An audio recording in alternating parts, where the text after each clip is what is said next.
Alright guys, for those of you who don't know, over the holidays I spearheaded the organization and creation of a Magic Duels tournament for the Xbox One. We got 16 players. We're going to play 5 rounds of Swiss that cuts top 8, and then we're going to go single elimination obviously until the winner is declared. And currently there is a prize pool of $140. I put up 50. Covert's company, Haunted Flower LLC, I'll give you a link to that in the description, has put up 50. And a donor that I got through Gmail has given me 40. Carol is his name. I do have someone who comments on my YouTube videos, Carol Al-Ayed. I'm going to assume it's the same guy because the spelling is similar. So if it is you, thank you very much. If it isn't you, still thank you very much for the generous donation. So yeah, so I've kind of put the tournament together, but I've had a lot of help from friends and other content creators, Mobius, Mega Beast, Barney, Mackie79, a whole bunch of other people that, too numerous to mention. But anyways, the whole goal of this tournament is to create some competitive Magic Duels content for Twitch and YouTube. That is the main goal of this thing, is to get people playing decks, competitive people playing decks against each other in a tournament style format. And so to that end, we're going to have a whole bunch of YouTubers pumping out videos. We're going to have people streaming to Twitch since it's built into Xbox, and then linking to their VODs. Xbox stop listening. And then link to their VODs. So if you go to the video description right now, I've got a link to the tournament thread I created, and on that first page there's the tournament rules, all the participants. The deck lists will be online as soon as I get them, which is tomorrow. And each round has its own post, so you can check the matchups. And there's a separate post there for links to all the YouTube videos and Twitch VODs. So I mean, each round is going to last approximately a week. So you can follow along with all the different matchups. You can see who's playing who, what deck's playing against what deck. And then you can click on the links and watch the ones that you want to watch. So I got real high hopes for this tournament. I really do want to see a lot of content get out there, and have you guys watch it all, and just see who's going to win the tournament, who's going to prevail.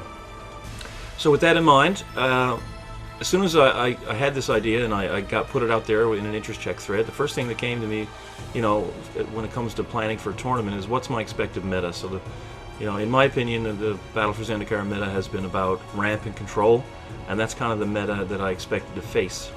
So the very first thing that I wanted to do is play an aggressive style of deck to kind of go faster than those rampy, control-y decks, and that's pretty much the type of deck I've been exclusively playing since Battle for Zendikar, since this tournament got underway in terms of its planning stages. So I've played a lot of Simic Tempo, different variations with and without counterspells. I've played a bit of Mill and Awaken, but that was mostly just for fun because I knew I wanted to play an aggressive strategy. I've tried that Grow Landfall aggro out in a bunch of forms and have been working on that. This is Mega Beast's Rakdos Devoid deck. I've been playing with that. I actually put together a red aggro deck to see if I could make that fast enough, and I was tweaking that. I built an Esper Flyers deck that I deleted because it was so bad. So I've pretty much, like I said, ever since the tournament was kind of in its planning stage, I've been wanting to play an aggressive deck, but every single deck I had was capable of God draws, it was capable of burst, it had some really spectacular wins, had a lot of game, but the problem is that all the decks excuse me, were weak to sweepers, and they had a lack of evasion. This one came the closest, is the Gruul aggro deck, because it had a lot of trample in it, but the threats were pretty weak and easy to disrupt. I mean, if your opponent wasn't playing spot removal, if you were playing a creature mirror, you pretty much dominated the matchup. And if they, if the slower deck didn't have a sweeper in time, you could burst them out. But that was the one that came closest to making the cut for me, as far as being playable. So what I did, going back to that weakness to sweepers and the lack of evasion, I actually went back to Origins and said, well, hey, PN Kieran Nalaar and Whirler Rogue, and to a lesser extent Thopter Engineer, solves all of those problems. There are multiple bodies on single cards, and they create flyers. So the deck list that I registered for the tournament is an old deck with a few changes because of Battle for Zendikar, but is it Thopters? This is the deck that I'm going to be playing in the tournament. So I'll take you in. What I've got in here now is my old deck list. So we'll talk a little bit about my old deck list, and then I'll walk you through the changes that I've made to it to have it quote-unquote tournament ready for the Battle for Zendikar season. So here's my old deck list. It was 3 Rune Servitors, 4 Peerless Mirrors, 4 Alchemist Files, 4 Disperse, 3 Twin Bolt, 3 Esperzoa, 3 Chief of the Foundry, 3 Thopter Engineer, 1 Gear per Ether Grid, 3 Whirler Rogue, 2 Pia and Kieran Nalaar, 2 Thopter Spy Network, and 25 land. So let's talk about the land first. I was playing 25 land because Esperzoa is one of my centerpieces, one of my favorite cards in the artifact deck. But because it makes you bounce a dude every single turn, it puts a tax on your mana. So the obvious combo is with Alchemist Vial. You play a Vial, draw a card, and then your Esperzoa bounces the Vial back, you replay it, you draw a card. But you have 2 mana less available every single turn, so you really can't afford to miss a land drop. So I was playing 25 in the deck to make up for that. Also, Esperzoa only had these 4 bounce targets that were actually profitable bounce targets. You know, I mean, you could bounce a Peerless Mirror, but you know, you lose in tempo. You know, if you don't replay it, or you're paying the 2 mana tax. At least with Vial, you're getting a card. You know, you could bounce a Servitor, you could sacrifice a Thopter token, you know, to keep your Esperzoa on board. For 4/3 flying for 3 mana in this meta is huge, and to me, it's the reason to play the artifact deck. I don't know, you know, I mean, obviously, yeah, there's Pia and Kieran and Whirler Rogue, okay, you know, and there's Thopter Engineer, okay. Those are the real reasons I'm playing Thopters in the tournament, is the multiple bodies, all the little critters with evasion. Then there's a Lord effect, which is pretty rare. I don't know if there is another Lord effect in this game. I don't even know if Elves has a Lord effect. So that's pretty powerful, especially when all the creatures that it's lording over have flying, I'm sorry. So yeah, but the main card that makes this this deck a lot better, as far as Battle for Zendikar goes, is this little guy right here, Pilgrim's Eye. So you get to fix your mana and make sure you hit that 4th land, which is pretty critical because this deck has traditionally always run a bunch of 4-drops. Here we've got 7. I mean, Spy Network is just an amazing card. We all know that if you follow this game at all. And to make sure you can cast whichever one of these you have in your hand on time. So we're going to play 3 Pilgrim's Eyes. And it goes well with the Esperzoa, because now, I mean, 2 mana is about the height of where I want to pay my tax. So Vial is a 2 mana tax, but you get a card. Pilgrim's Eye is a 3 mana tax, but you get a basic land, which you can then play, which lowers the tax to effectively a net of 2 mana. So you can still bounce your Pilgrim's Eye and get a basic land out of your deck, put it in play, and it's just a 2 mana tax. But what makes this kind of somewhat better than Alchemist Vial is that it's a 1/1 flyer in a deck full of 1/1 flyers, and an artifact to trigger Thopter Spy Network and get buffed by Chief of the Foundry. I mean, it's just another flyer in the deck, so I mean, it's really a great addition to the deck. And like I said, anything that helps you profitably play Esperzoa and let you bounce it and pay your 2 mana tax and not feel bad about it, like when you bounce a Mirror and replay it, you don't feel that great. When you bounce a Vial, you feel great. When you bounce a Pilgrim's Eye, you feel great. So it's all about that feel-good attitude. So that's why we're going to play Pilgrim's Eye in here. Excuse me, still can't get over this fucking flu, man. Okay, and so since we're going down that path of the flying, evasion, and all that sort of stuff, this is another new addition that's excellent in this deck. It's a 4 mana 3/3, again flying with haste. We don't care that if it attacks each turn available, but it's just a nice aggressive creature for a deck like this. But we, of course, we added another 4-drop. But now with the Pilgrim's Eyes, we we can fix our mana a little bit and smooth it out a little bit. So we're going to play Hakeem Firebird because the theme of the deck is flying, attacking, and if you're mana flooded, and your opponent's answering everything you do, you've got 6 mana. This deck usually has 6 mana. Then we can just keep bringing it back from the graveyard into the battlefield, keep swinging at them in the air. So Firebird is a great addition.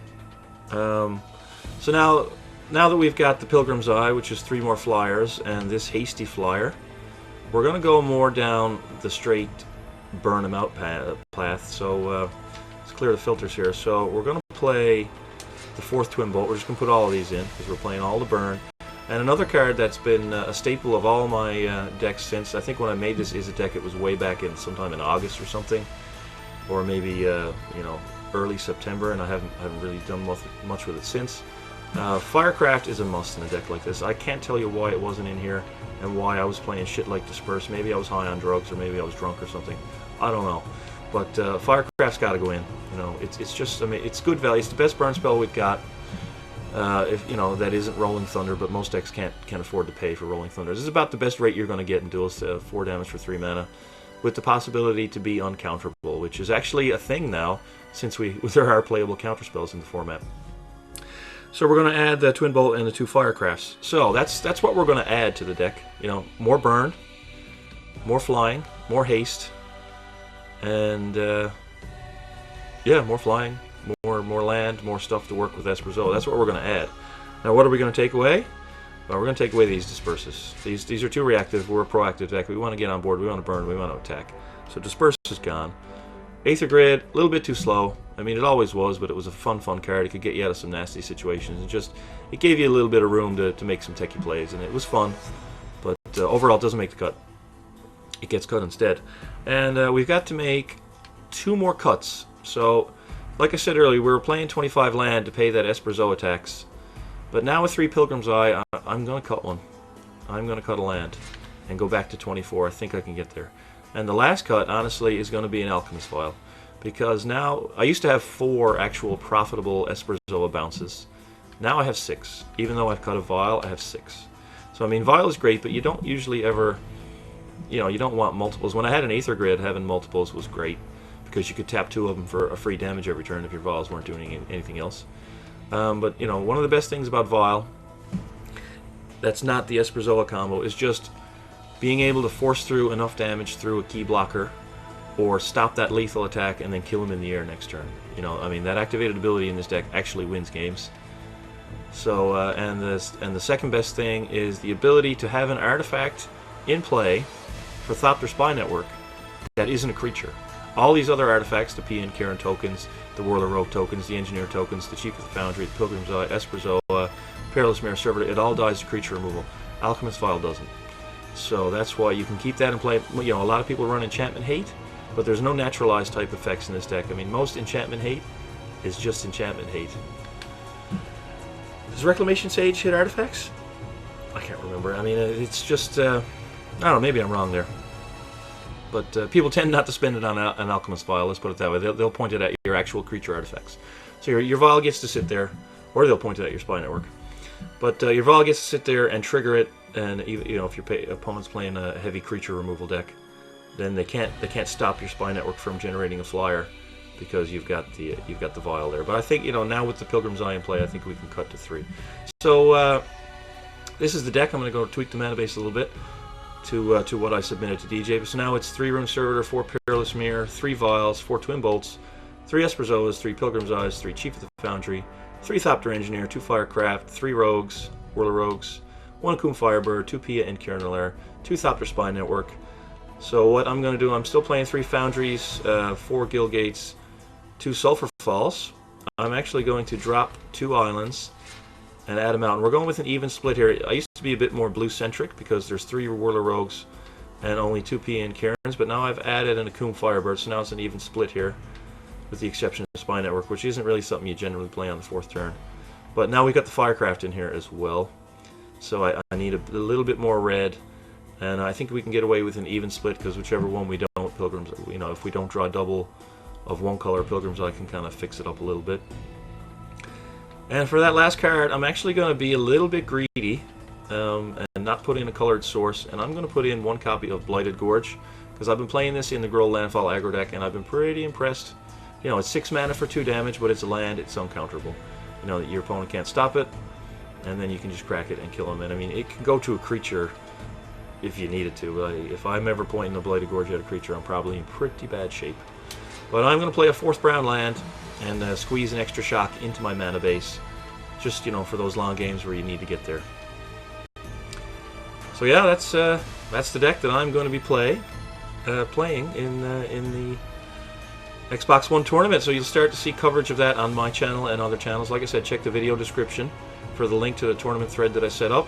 And over in that thread, you know, I will be linking every time a new video comes up after a match is completed. I'll be updating the thread and linking to it. You know, I won't post any results in that particular post of the thread, so you know, I mean, just avoid the chatter in the thread itself if you don't want to get any spoilers before you watch the videos. And I hope everybody does take as much time as they can to watch as much content as they can. You know, feel free to register for NGA and jump into discussion about who's, you know, which deck list you think is going to take it down, whose decks you like, who, you know, what players you like. Just get in there and mix it up, or do it in the comment section of my channel or Mobius's channel or Mackie's channel or whoever. You know, just watch the content. That's what this tournament is all about, is making some competitive content for you guys. And like I said, there's $140 on the line currently, so I mean, it's real game. So yeah, back to Origins, back to Is It Thopters. Let's see how far it gets us. Thanks guys for watching, and we'll see you in the tournament.